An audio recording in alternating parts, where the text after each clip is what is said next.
Have you ever wanted to give YouTube streaming a crack and thought, fuck, I don't know what the hell I'm doing over here?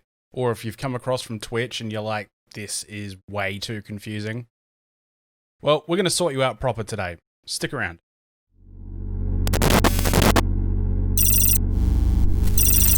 Hi, I'm Hyperstrike. I am a content creator that's been streaming on Twitch for the last 3.5 years. And lately I've been experimenting with YouTube to see how we can make a transition. First and foremost, coming across from Twitch to YouTube isn't as straightforward. You probably already guessed that if you've already tried. But hopefully today we're going to be, going through what's needed to stream to YouTube effectively.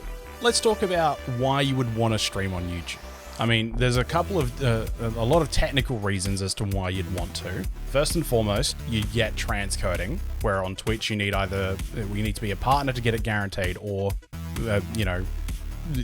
roll the dice as an affiliate. All of your content's all in the one place. You can put your streams and you've uploaded video content all on the one page rather than having your community bounce between two different channels. It seems to have a better algorithm for pushing content to people, especially if they're subscribed. They'll have a direct feed, whereas, Twitch, you sort of have to browse the directories and browse the games and, just sort of find somebody, and you don't really get a preview either. It's not really, discoverable. But also, it's not a company that's trying to nickel and dime your community. YouTube, for the lack of a better term, hasn't really given two fucks about their streaming side of things. But that's not a bad thing. Sure, the interface could do with a little work. It could be a little bit more user-friendly. But the point of this video is to sort of walk you through it so that way you can get live on YouTube. Now, before we get into it, we need to sort of address what is different about YouTube compared to Twitch in terms of how somebody actually goes live versus, from Twitch versus YouTube. Putting it simply, YouTube is not as straightforward as it should be.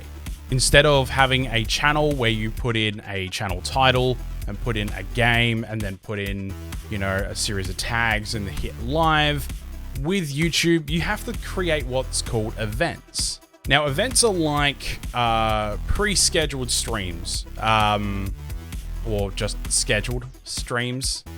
Why did I need to throw fucking pre in there? I don't know. So you create events. You essentially set these events up for certain times. You give the event a title, so that eventually becomes your video name. You can put in a game for it to show up in the directory for the game. You put in a video description. You throw your fucking hashtags in there as well, and Bob's your uncle. You have a stream ready to go with YouTube, so that when you press live and you select that event, all of those details are already pre-filled, ready to go. This really works if you are streaming to YouTube on a regular basis and you want to have a list of upcoming streams. It works really well like that. You can have, like, for example, on my channel, I had last week Elite Dangerous, Doom Eternal, GTA 5 RP, all of them lined up with the times that they're going to start, the titles of the streams, the thumbnails, the descriptions about the content that I'm about to put live, all of that other fun shit, all ready to go, bang, bang, bang, in order. And then when I'd finished the stream, they're all archived on my channel, not with a fucking 4-week expiry date like Twitch has. They're on my channel permanently now, and people can go back and watch them.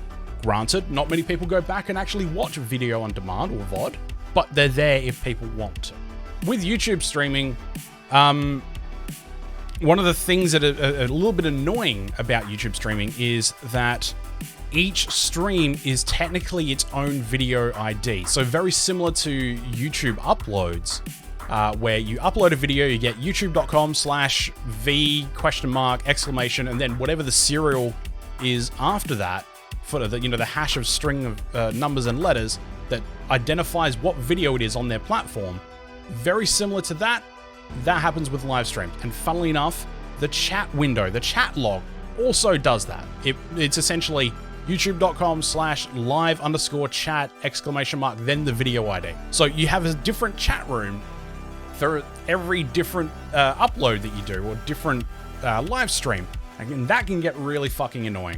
That's probably the most annoying thing that I've found with YouTube live stream, is the different video IDs and stuff like that. Because in OBS or in, you know, XSplit or something similar where, you know, you're trying to dock the chat from a particular, from a particular stream. Like in Twitch, you've got twitch.tv/hyperstrike/chat, and that is your pop-out URL, which is permanent, it's fixed, it's in one place, you don't have to change it. You can create a dock extension in OBS or in XSplit or whatever, slap it in, and you're good to roll. On YouTube, bit different, because the video ID essentially changes with every stream that you do. You're constantly having to update that video ID in the URL in the stream dock, or in the little browser container thing that you dock into OBS or XSplit. Why is that a problem? Convenience. I'm lazy. Who knew? But essentially, when it comes to making it easier for yourself, the best software that I've found so far with a better integration is Streamlabs OBS. Fuck me, right? I've been shitting on Streamlabs OBS for fucking years. Like, when I first tried it, when it was initially out, and a couple of months after, it was such a performance hog. And now it looks as though they've actually got it down to a fine art. I'm actually surprised to hear myself say that. YouTube integration on Streamlabs is actually really, really good. We are also going to do another video later on of how to multi-stream, because that's something that I've done myself. I dropped my affiliate agreement way back in February. I dabbled with multi-streaming for a bit across YouTube, Mixer, RIP, Twitch, fucking Twitter, you know, multiple different platforms. And the most effective platform that I found for having all of your alerts and all of that other fun stuff was Streamlabs. Streamlabs OBS. That is probably one of the better integrations that I've seen with being able to get the chat relevant to the video and just going live, being able to just, you know, create the event, click live, and everything's there. Now let's get started with how we actually would set up a stream for going live with. Okay, so the first thing that you want to do is go to youtube.com. You basically punch that in, ignore all of my subscriptions. You're going to see a bunch of shit from ERB through to wrestling, through to everything. But the first thing that you want to do is go up here to the create and click go live. Now this is going to take you to the YouTube live streaming interface. Now I've got no upcoming streams ready to go because I've not done a live stream for, well, actually yesterday, and I haven't planned any in advance. Yo me. So the first thing that you want to do from this interface is click schedule stream. So from here, you can preset all of your information for the upcoming stream. If you've done a stream in the past, you can reuse existing settings. So, you know, the last stream that I did was yesterday, which was my GTA 5 live stream, which, by the way, if you've ever been muted on Twitch for in-game cop sounds from GTA 5, doesn't happen on YouTube. That's confirmed. You can reuse the existing settings. I've done a couple of streams on here so far, so I can click through any one of these and just preload that information and go live, or I can choose to create a new event. So I'm going to go new event. I'm going to give my video a title. So I'm going to go, oh my god, YouTube is better than Twitch, lol. I don't know. I'm not really of that opinion, but, you know, it makes for the meme. And then you give it a description, memes and shit. Give it a game, I don't know, Elite Dangerous, because that's what I'm really into at the moment. And then we set a date. And now this is in your local time. This is what is based off of your computer down here. It is 11:03 p.m. I'm about to go into lockdown for 6 days. So I'm going to schedule a stream for Friday night at my usual time of 8 o'clock. Because that's when I normally go live during the week. So I'm not gonna set it for 7:55. I'm gonna set it for fucking 8 o'clock. Then you create a fancy thumbnail, which much like any other YouTube video, goes on there. You know, right at the load screen for the you know, when you're waiting for the stream to start, etc. You select all of these copper options, so whether or not your content's made for kids. As you can tell, mine's definitely not. So I'm going to click not made for kids, but I'm also going to select no, don't restrict my video to 18 years an age and over. So you click create stream, then that appears in here. Takes a little while. There you go. If you've got a default thumbnail set up for your live streaming stuff, that'll be used. Otherwise, you can upload your own. You can go in here, and this is the chat that I was talking about. This is the chat that always changes. The video ID always changes whenever you go live on a different event, because it's technically a different video. So you get your stream key, you chuck that into your OBS, whatever. I'm not going to reveal that on stream because that's fucking stupid. You've got your analytics, you got your stream health, you know, same sort of things that you get with Twitch. You can also modify the event details after the fact. You know, you can go in here, you can add a thumbnail, put it into a playlist, you know, enable live chat, allow live replay for, you know, the chat after the stream.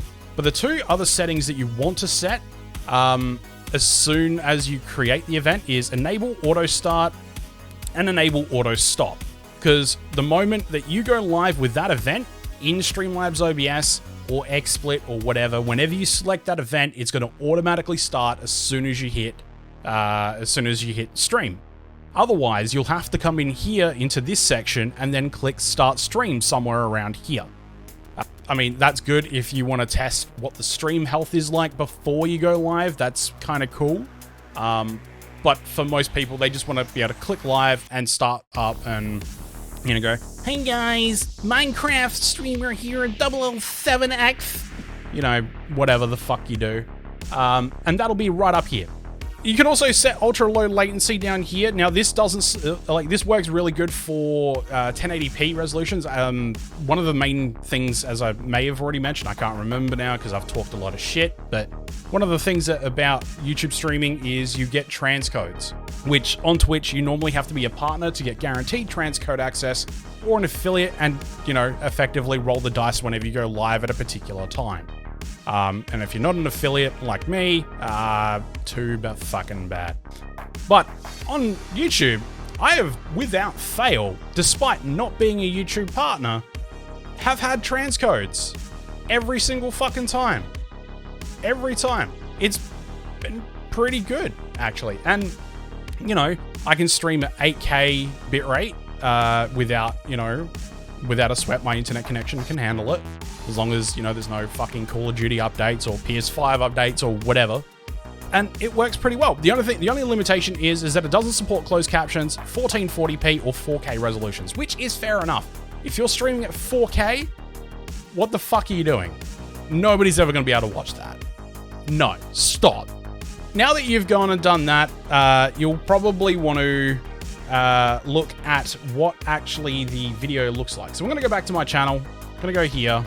Back to my channel, you know, a lowly 192 subscribers. Don't forget to like, share, and subscribe, guys. You know, helps the channel, yada, yada, yada.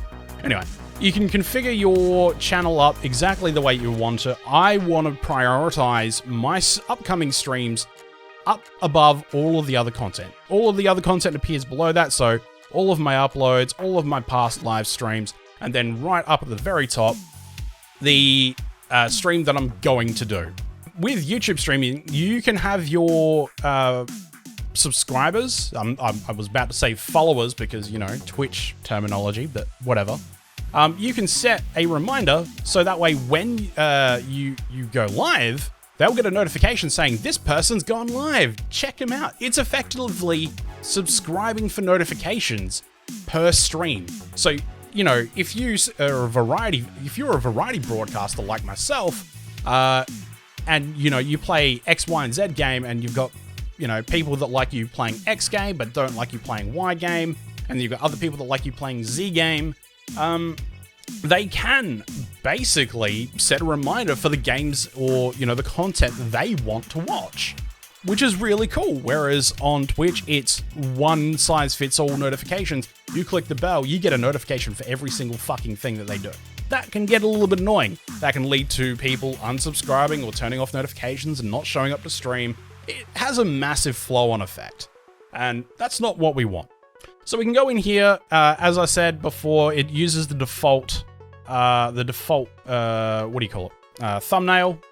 I know YouTube. I know how to YouTube. And then down here, it also has a live counter. So how long until you go live? The exact date in their local time. So it's 44 hours until the next stream. And yeah, it's actually really cool from a user perspective. They have a chat over here like lol, you know, you can do little emotes as well. So let's open up Streamlabs OBS. So let's open Streamlabs OBS. So we're opening Streamlabs OBS. A few moments later.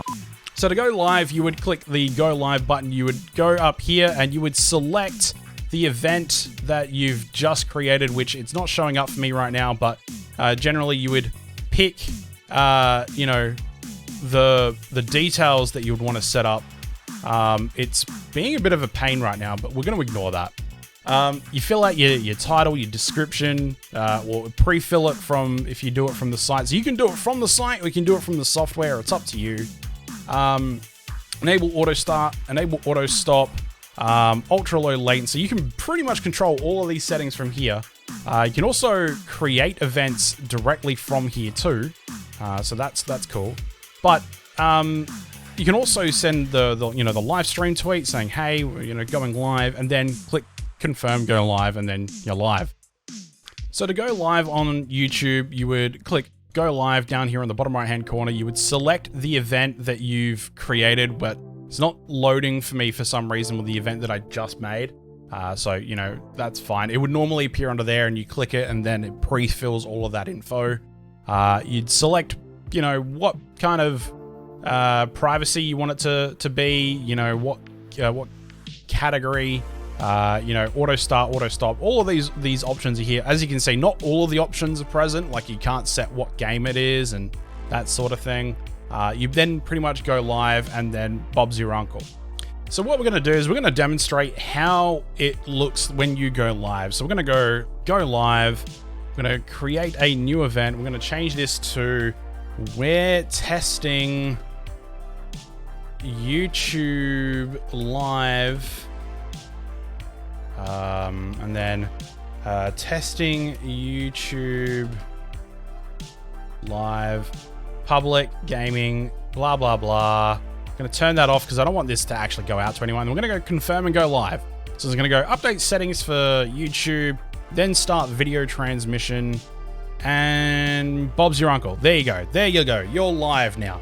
It automatically loads the chat here for the chat that you've got, gives you a little live timer about how long you've been live. I'm not too keen on the fact that you can't hide the viewer count because that is really fucking annoying having to stare at 0 viewers every time.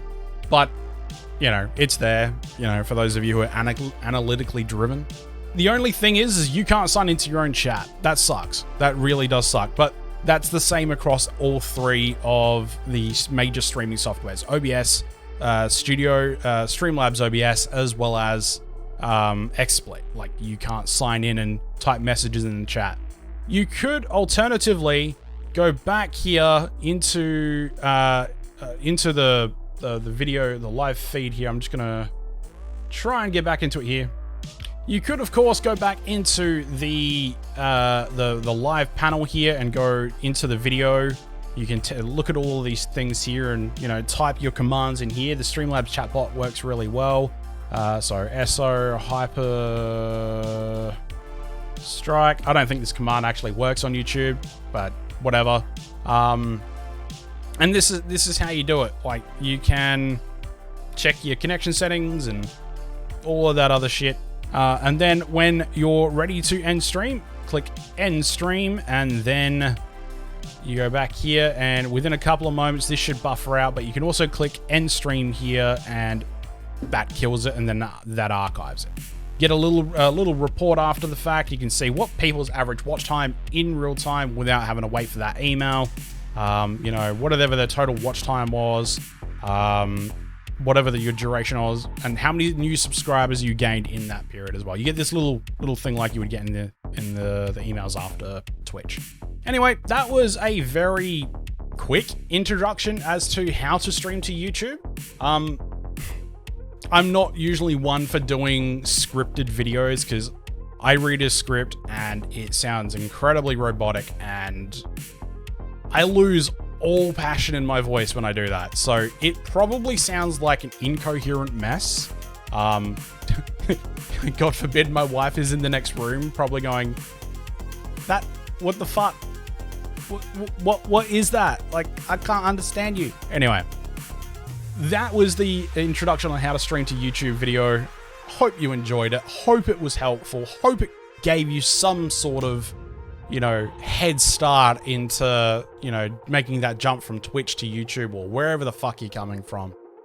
If you enjoyed the video, click like, leave a comment, ask any questions that you have in the comments section. Click subscribe. Be nice to your mum. I don't fucking know. I'm terrible with these sign-offs. I stream here on YouTube 3 nights a week, typically Sunday, Tuesday, and Fridays. Sundays are usually during the day, and Tuesdays and Fridays are usually from 8 PM South Australian time, because that's where I am. Also, be on the lookout for the multi-streaming video. Hopefully that'll be a little more coherent. It's not too dissimilar from this. Most of it's going to be covered in Streamlabs, so I'll get to that one when I get to that one, but this one was more because Twitch is kind of fucked right now with the whole monster cat thing. I don't know. Anyway, I'm Hyperstrike. Thanks for listening to this incoherent video. Hopefully it made sense. But anyway, see you on the stream, and click the things in the description below. Bye.